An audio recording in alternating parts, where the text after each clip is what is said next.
नमस्कार दोस्तों, आपका स्वागत करता हूं इस YouTube channel SK coaching centre पर। दोस्तों, आज हम लोग रीजनिंग के एक और नए पार्ट को देखने वाले हैं। ये रीजनिंग का पार्ट नंबर आपका 212 होने वाला है। अगर आप लोग इससे पहले वाले पार्ट नहीं देखे होंगे तो ज़रूर जाकर देख लीजिएगा। सभी पार्ट इम्पोर्टेंट पार्ट है। इस पार्ट के अंदर आज हम लोग रीजनिंग के 12 अलग अलग प्रकार के अलग अलग पार्ट से इम्पोर्टेंट प्रश्न को देखने वाले हैं, जो कि आपको आने वाले आगामी सभी परीक्षाओं के लिए काफ़ी महत्वपूर्ण होने वाला है। आप किसी भी एग्ज़ाम की तैयारी कर रहे हो, ये सारे प्रश्न आपके लिए काफ़ी इम्पोर्टेंट होने वाला है। तो सभी प्रश्न को पहले आप लोग खुद से ज़रूर सॉल्व करने की कोशिश कीजिएगा और आप लोग हमारे साथ अंत तक ज़रूर बने रहिएगा। चलिए हम लोग 1 नंबर क्वेश्चन की ओर चलते हैं।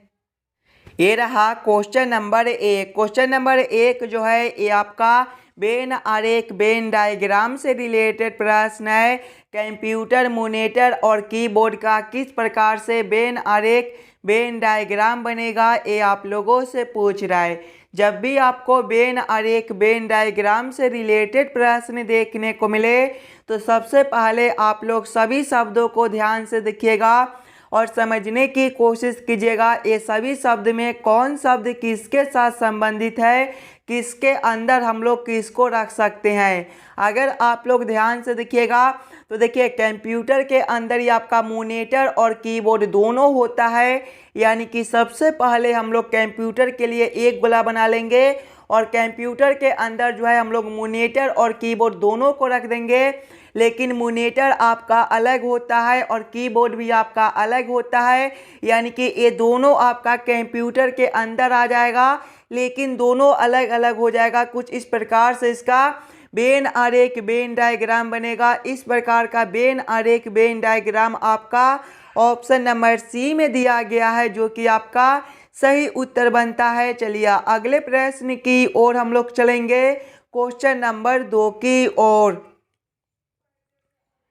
ये रहा क्वेश्चन नंबर 2। क्वेश्चन नंबर 2 आपको कह रहा है नीचे दिए गए प्रश्न में संबंधित शब्द को चुनिए। संबंधित शब्द चुनने के लिए बोला जा रहा है। प्रश्न आपको कह रहा है जिस प्रकार से आभूषण का संबंध सोना के साथ है, उसी प्रकार से आप लोगों से पूछा जा रहा है फर्नीचर का संबंध कौन सा शब्द के साथ होगा, जो इस वाले क्वेश्चन मार्क पे भरे जाएंगे।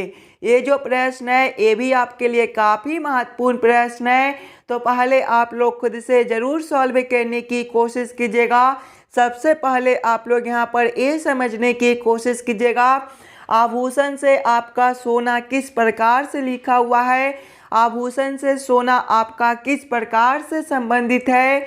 उसी प्रकार से आप लोग सोचिएगा फर्नीचर से आपका कौन सा शब्द बनेगा, जो इस वाले क्वेश्चन मार्क पे भरे जाएंगे। अगर आप लोग ध्यान से देखिएगा तो आभूषण जो है वो आपके सोने से बनाए जाते हैं, उसी प्रकार से फर्नीचर जो है वो आपका लकड़ी से बनाया जाता है। लकड़ी आपका ऑप्शन नंबर ए में दिया गया है, जो कि आपका सही उत्तर हो जाएगा। इस वाले क्वेश्चन मार्क पे आपका लकड़ी भरा जाएगा। चलिए अगले प्रश्न की ओर हम लोग चलेंगे, क्वेश्चन नंबर 3 की ओर।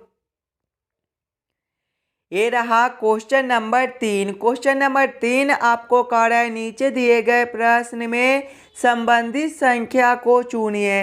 इस बार आपको संबंधित संख्या चुनने के लिए बोला जा रहा है। प्रश्न आपको कह रहा है जिस प्रकार से 6 का संबंध 64 के साथ है, उसी प्रकार से आप लोगों से पूछा जा रहा है 11 का संबंध कौन सा संख्या के साथ होगा, जो इस वाले क्वेश्चन मार्क पे भरे जाएंगे।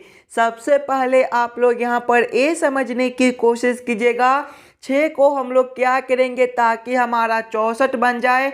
6 से हम लोग 64 किस प्रकार से ला सकते हैं, उसी प्रकार से हम लोग सोचेंगे 11 से हमारा कौन सा संख्या बनेगा, जो इस वाले क्वेश्चन मार्क पे भरे जाएंगे। सबसे पहले हम लोगों को क्या करना है, 6 से 64 लाना है। अगर आप लोग ध्यान से देखिएगा 64 को, तो 64 जो है ये आपका 8 का स्क्वायर होता है।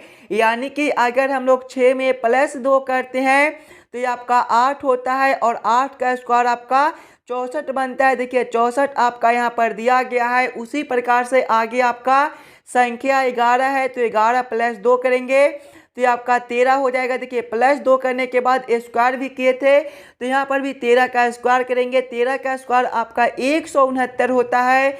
169 आपका ऑप्शन नंबर बी में दिया गया है, जो कि आपका सही उत्तर हो जाएगा। इस वाले क्वेश्चन मार्क पे आपका 169 भरा जाएगा। क्लियर है। चलिए अगले प्रश्न की ओर हम लोग चलेंगे, क्वेश्चन नंबर 4 की ओर। ये रहा क्वेश्चन नंबर 4। क्वेश्चन नंबर 4 आपको कह रहा है नीचे दिए गए प्रश्न में लुप्त संख्या ज्ञात करें। इस बार आपको लुप्त संख्या निकालने के लिए बोला जा रहा है। ये जो प्रश्न है ये आपका मिसिंग नंबर से रिलेटेड प्रश्न है। यहाँ पर आपका एक क्वेश्चन मार्क है। इस वाले क्वेश्चन मार्क पे आपका कौन सा संख्या भरा जाएगा ये आप लोगों से पूछ रहा है। दोस्तों ये भी प्रश्न आपके आने वाले आगामी सभी परीक्षाओं के लिए काफ़ी इम्पोर्टेंट प्रश्न है। तो पहले आप लोग वीडियो को रोककर खुद से ज़रूर सॉल्व करने की कोशिश कीजिएगा। जब भी आपको मिसिंग नंबर से रिलेटेड प्रश्न देखने को मिले तो सबसे पहले आप लोग क्वेश्चन के पैटर्न को समझने की कोशिश कीजिएगा। अगर आप लोग ध्यान से देखिएगा तो देखिए इस लाइन से आपका बड़ा बड़ा संख्या दिया हुआ है, 26 है, 38 है और क्वेश्चन मार्क है। जब भी आपको इस प्रकार के मिसिंग नंबर से रिलेटेड प्रश्न देखने को मिले तो ऐसे प्रश्न को सबसे पहले आप लोग इस लाइन से सॉल्व करने की कोशिश कीजिएगा। पहले आप लोग ये समझने की कोशिश कीजिएगा यहाँ पर आपका 3, 4 और 5 से 26 किस प्रकार से लिखा हुआ है, 5, 6 और 7 से 38 किस प्रकार से लिखा हुआ है।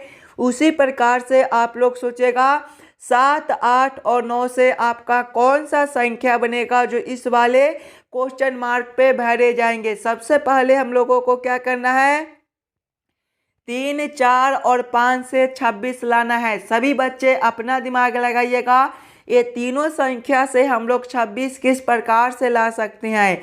अगर हम लोग सबसे पहले ये तीनों संख्याओं को आपस में जोड़ते हैं तो 3 + 4 आपका 7 होता है, देखिएगा।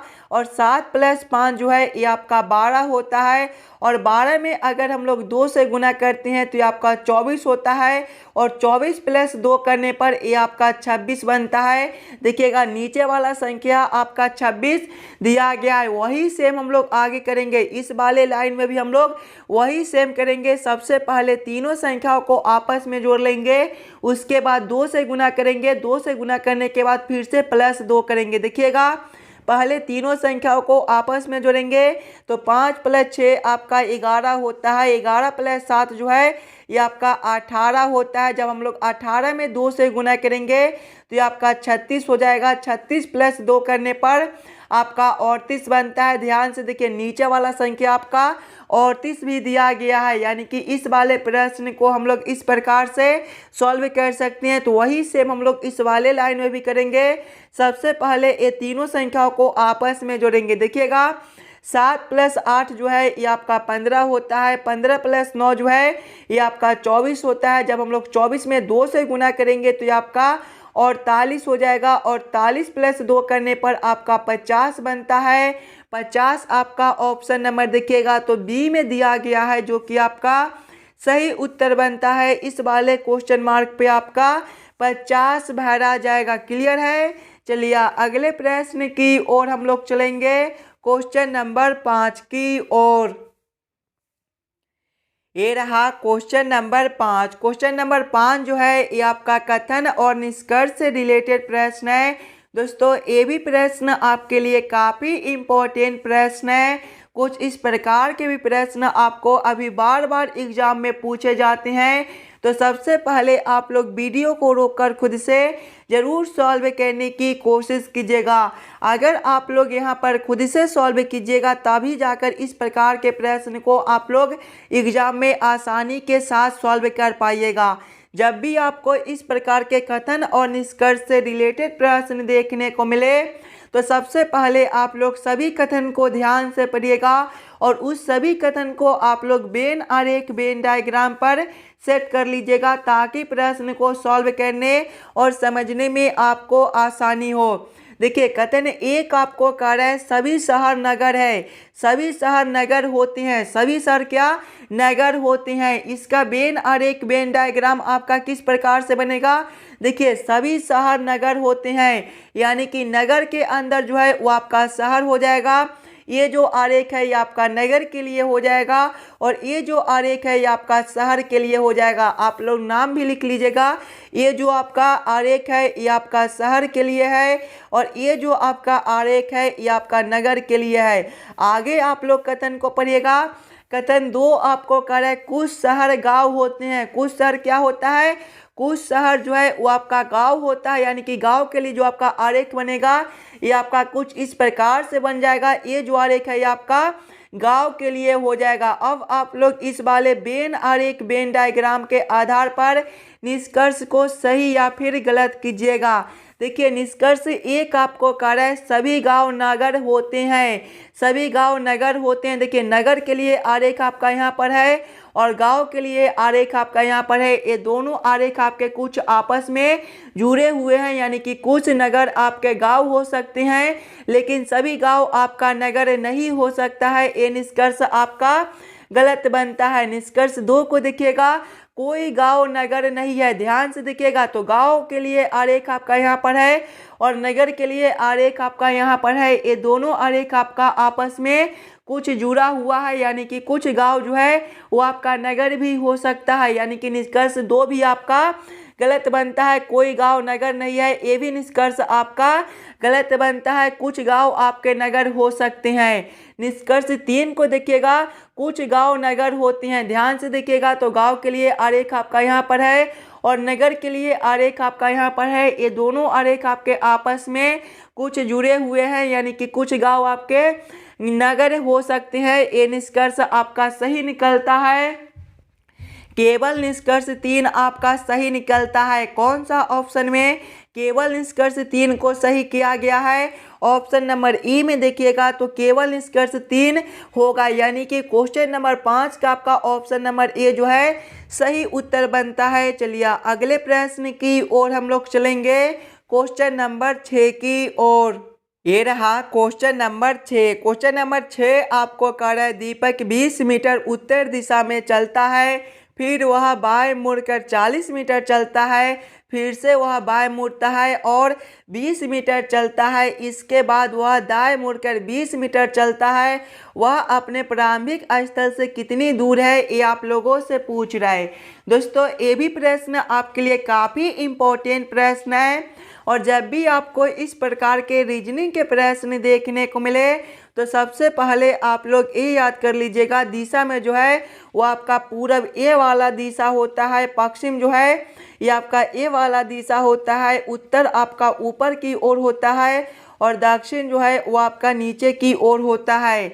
अब आप लोग प्रश्न को ध्यान से पढ़िएगा और समझने की कोशिश कीजिएगा। देखिए प्रश्न आपको कह रहा है दीपक 20 मीटर उत्तर दिशा में चलता है। उत्तर आपका ए वाला दिशा यानी कि दीपक पहले इस वाले दिशा में 20 मीटर चलता है। आगे प्रश्न को पढ़िएगा, फिर वह बाएं मुड़कर 40 मीटर चलता है।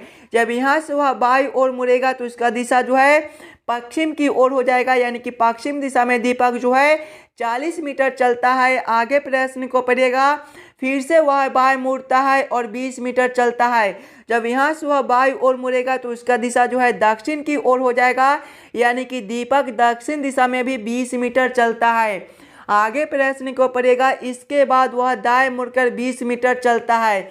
जब यहाँ से वह दाएं ओर मुड़ेगा तो उसका दिशा जो है पश्चिम की ओर हो जाएगा यानी कि इस वाली दिशा में वह फिर से कितना चलता है, 20 मीटर चलता है।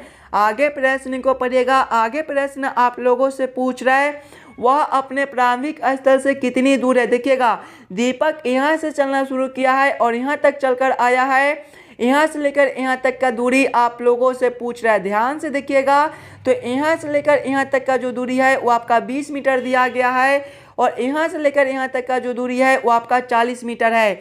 यानी कि जब हम लोग 20 प्लस करेंगे 40 तो आपका कितना हो जाएगा, 60 मीटर हो जाएगा। 60 मीटर आपका कौन सा ऑप्शन में दिया गया है, 60 मीटर आपका ऑप्शन नंबर बी में दिया गया है जो कि आपका सही उत्तर बनता है। चलिए अगले प्रश्न की ओर हम लोग चलेंगे, क्वेश्चन नंबर 7 की ओर। ये रहा क्वेश्चन नंबर 7। क्वेश्चन नंबर 7 आपको कह रहा है नीचे दिए गए प्रश्न आकृति का दर्पण छवि चुनिए। यहाँ पर आपका एक प्रश्न आकृति दिया हुआ है, कुछ इस प्रकार का आपका प्रश्न आकृति है और प्रश्न आप लोगों से पूछ रहा है इस वाले प्रश्न आकृति का किस प्रकार से दर्पण छवि बनेगा। दोस्तों ये भी प्रश्न आपके लिए इम्पोर्टेंट प्रश्न है, तो पहले आप लोग खुद से ज़रूर सॉल्व करने की कोशिश कीजिएगा। जब भी आपको दर्पण छवि चुनने के लिए बोले तो सबसे पहले आप लोग दर्पण को ध्यान से देखिएगा। देखिए दर्पण जो है ये आपका कुछ इस प्रकार से दिया गया है। जब भी आपको इस प्रकार के दर्पण देखने को मिले तो प्रश्न आकृति जो है वो आपका बाएं से उलटकर दाएं में चला जाएगा और दाएं वाला आकृति आपका उलटकर बाएं में चला आएगा। यानी कि जब हम लोग इस वाले प्रश्न आकृति को इस प्रकार से उलटेंगे तो आपका किस प्रकार का आकृति बनेगा। सबसे पहले जो आपका ये वाला लाइन दिया गया है ये आपके कुछ इस प्रकार से हो जाएंगे और यहाँ पर आपके जो इस प्रकार का आकृति दिया गया है वो अब उलटकर आपके इस साइड हो जाएंगे। आगे देखिएगा ये जो आपका कुछ इस प्रकार का आकृति दिया गया है ये आपके उलटकर अब कुछ इस प्रकार से आपको दिखाई देंगे। ये जो आपके आकृति यहाँ पर कुछ इस प्रकार से है ये आपके अब इस प्रकार से आपको दिखाई देगा और ये जो आकृति आपका इस प्रकार से है ये आपका अब इस प्रकार से हो जाएगा। इस प्रकार का उत्तर आकृति आपका कौन सा ऑप्शन में दिया गया है। इस प्रकार का उत्तर आकृति आपका ऑप्शन नंबर बी में दिया गया है, जो कि आपका सही उत्तर बनता है। इस वाले प्रश्न आकृति का सही दर्पण छवि आपका ऑप्शन नंबर बी में दिया गया है। चलिए अगले प्रश्न की ओर हम लोग चलेंगे, क्वेश्चन नंबर 8 की ओर। ये रहा क्वेश्चन नंबर 8। क्वेश्चन नंबर 8 आपको कह रहा है यदि जोड़ का मान गुना, घटाओ का मान भाग, गुना का मान घटाओ और भाग का मान जोड़, तब 16 भागा 64 घटाओ 8 गुना 4 जोड़ 2 का मान क्या होगा। ये आप लोगों से पूछ रहा है। जब भी आपको इस प्रकार के रीजनिंग के प्रश्न देखने को मिले तो सबसे पहले आप लोग प्रश्न को ध्यान से पढ़िएगा और समझने की कोशिश कीजिएगा प्रश्न आपको क्या कर रहा है। देखिए प्रश्न आपको कह रहा है जोड़ का मान गुना है, यानी कि इस वाले समीकरण में जहाँ पर आपका जोड़ दिया गया है वहाँ पर हम लोग गुना को रखेंगे। घटाओ का मान भाग है, यानी कि घटाओ के जगह पे हम लोग भाग को रखेंगे।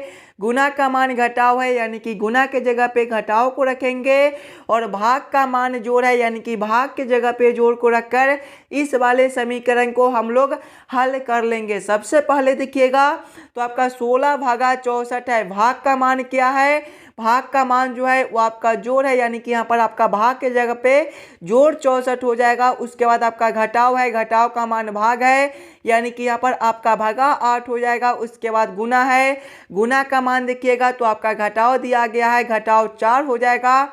उसके बाद आपका जोड़ है, जोड़ का मान गुना है, यानी कि यहाँ पर आपका गुना 2 हो जाएगा। जब इस वाले समीकरण को हम लोग हल करेंगे तो सबसे पहले हम लोग भाग के काम करेंगे, उसके बाद गुना के, उसके बाद घटाव के और उसके बाद जोड़ के। देखिए पहले भाग के काम करेंगे, 16 प्लस करेंगे 64 भागा 8 आपका 8 होता है।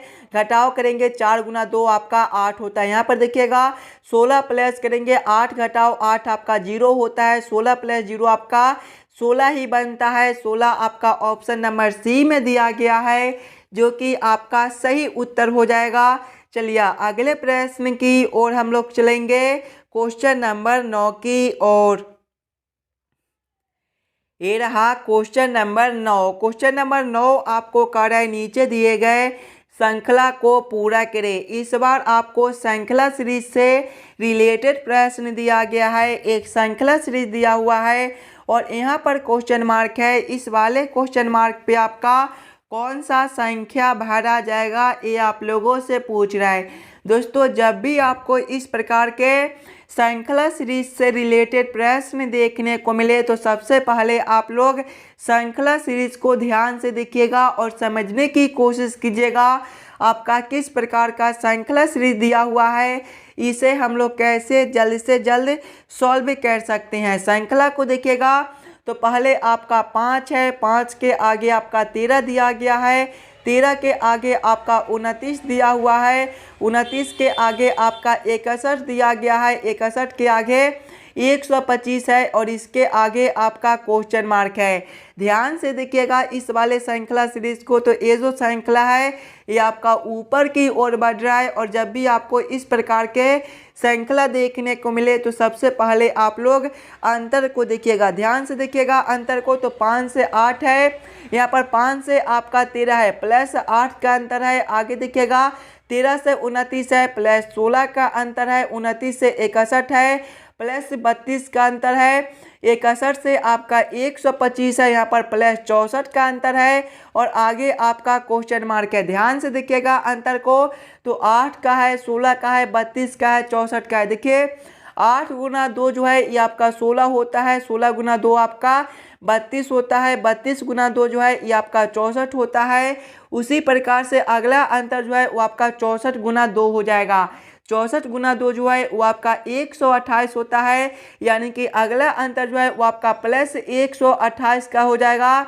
जब हम लोग 125 प्लस करेंगे 128 तो ये जो है ये आपका 253 हो जाएगा। 253 आपका ऑप्शन नंबर ए में दिया गया है, जो कि आपका सही उत्तर बनता है। इस वाले क्वेश्चन मार्क पे आपका 253 भरा जाएगा। क्लियर है।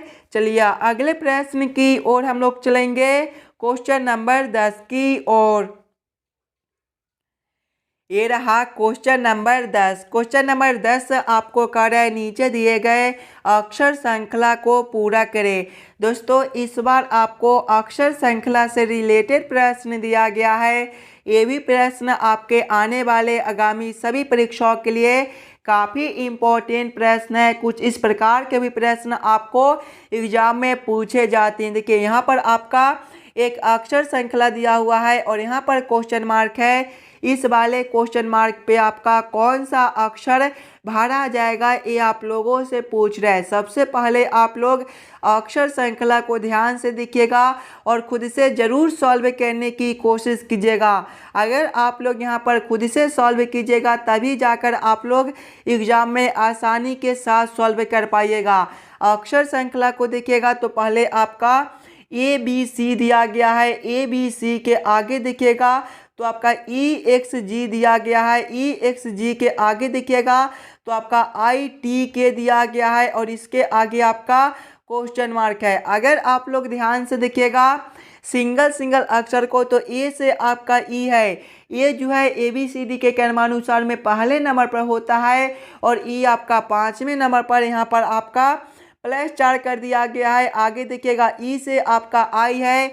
ई आपका 5वें नंबर पर होता है, आई आपके 9वें नंबर पर, यहाँ पर भी आपका +4 है और आगे आपका क्वेश्चन मार्क है। देखिएगा +4 यानी कि आगे भी हम लोग +4 करेंगे। आई आपका 9वें नंबर पर होता है, 9 + 4 आपका 13 और 13वें नंबर पर आपका एम होता है। दूसरे वाले अक्षर से देखिएगा तो बी से आपका एक्स है। देखिए बी जो है ये आपका दूसरे नंबर पर होता है और एक्स जो है ये आपका 24वें नंबर पर होता है। और आप लोग याद रखिएगा ABCD में आपका टोटल 26 अक्षर होता है। 26 के बाद जो है वो आपका फिर से ABCD आ जाता है, यानी कि यहाँ पर जो है वो आपका -4 कर दिया गया है। आगे देखिएगा एक्स से आपका टी है। एक्स आपका 24वें पर होता है और टी आपका 20वें नंबर पर, यहाँ पर भी आपका -4 है और आगे आपका क्वेश्चन मार्क है। देखिए -4 तो आगे भी हम लोग -4 करेंगे। टी जो है ये आपके 20वें पर होता है, 20 - 4 आपका 16 और 16वें पर आपका पी होता है। तीसरे वाले अक्षर से देखिएगा तो सी से आपका जी है। सी आपका तीसरे नंबर पर होता है, जी आपका 7वें पर, यहाँ पर भी आपका +4 है। आगे देखिएगा जी से आपका के है, जी आपका 7वें पर होता है, के आपका 11वें पर, यहाँ पर भी आपका +4 है और आगे आपका क्वेश्चन मार्क है। देखिए +4 यानी कि आगे हम लोग फिर से +4 करेंगे। के आपका 11वें पर होता है, 11 + 4 आपका 15 और 15वें नंबर पर आपका ओ होता है। कौन सा ऑप्शन में आपका MPO दिया गया है। MPO आपका ऑप्शन नंबर ए में दिया गया है, जो कि आपका सही उत्तर हो जाएगा। इस वाले क्वेश्चन मार्क पे आपका MPO भरा जाएगा। क्लियर है। चलिए अगले प्रश्न की ओर हम लोग चलेंगे, क्वेश्चन नंबर 11 की ओर। ये रहा क्वेश्चन नंबर 11। क्वेश्चन नंबर 11 आपको कह रहा है नीचे दिए गए प्रश्न में विषम अक्षर को पहचान करें। इस बार आपको विषम अक्षर चुनने के लिए बोला जा रहा है। जब भी आपको विषम अक्षर चुनने के लिए बोले दोस्तों, तो सबसे पहले आप लोग चारों ऑप्शन को ध्यान से देखिएगा और समझने की कोशिश कीजिएगा। ये चारों ऑप्शन में आपका सबसे अलग ऑप्शन कौन सा दिया गया है। अगर आप लोग ध्यान से देखिएगा तो ऑप्शन ए में आपका NQTW दिया गया है, ऑप्शन बी में आपका PSVZ दिया गया है, ऑप्शन सी में WZCF दिया गया है और ऑप्शन डी में आपका BEHK दिया गया है। अगर आप लोग ध्यान से देखिएगा तो देखिए ऑप्शन ए में आपका NQTW है, N से आपका Q है, यहाँ पर आपका जो है वो +3 है। आगे देखिएगा Q से आपका T है +3 है, T से आपका W है, यहाँ पर भी आपका +3 है। ऑप्शन बी में देखिएगा तो P से आपका S है, यहाँ पर भी आपका जो है वो +3 है। आगे देखिएगा S से आपका V है, यहाँ पर भी आपका +3 है और V से आपका Z है, यहाँ पर आपका +4 कर दिया गया है। आगे देखिएगा तो W से आपका Z है +3 है, Z से आपका C है +3 है, C से आपका F है +3 है। ऑप्शन डी में देखिएगा B से आपका E है +3 है, E से आपका H है +3 है और H से आपका K है +3 है। ध्यान से देखिएगा तो सभी में +3 +3 +3, जबकि ऑप्शन बी में देखिएगा तो +3 +3 +4 है, यानी कि ऑप्शन बी जो है ये आपका सबसे अलग बनता है। तो क्वेश्चन नंबर 11 का आपका ऑप्शन नंबर बी जो है सही उत्तर हो जाएगा। चलिए अगले प्रश्न की ओर हम लोग चलेंगे, क्वेश्चन नंबर 12 की ओर। दोस्तों ये रहा क्वेश्चन नंबर 12 और ये जो प्रश्न है ये आपके होमवर्क के तौर पे छोड़े जाते हैं। एकदम आसान सा प्रश्न है, तो पहले आप लोग खुद से ज़रूर सॉल्व कीजिएगा और आप लोग हमें ज़रूर कमेंट करके बताइएगा कि आज के 12 प्रश्न में से आप लोग कितने प्रश्न को खुद से सॉल्व किए हो। अगर आपको किसी भी प्रश्न में कहीं पर भी कोई दिक्कत हो तो हमें वो भी कमेंट करके बतला दीजिएगा। उस वाले प्रश्न को हम लोग फिर से अगले पार्ट में देख लेंगे। और जितने बच्चे इस वाले यूट्यूब चैनल पर नए हो, चैनल को सब्सक्राइब और वीडियो को लाइक जरूर करके जाइएगा। चलिए हम लोग मिलते हैं आपसे अगले वीडियो में। धन्यवाद।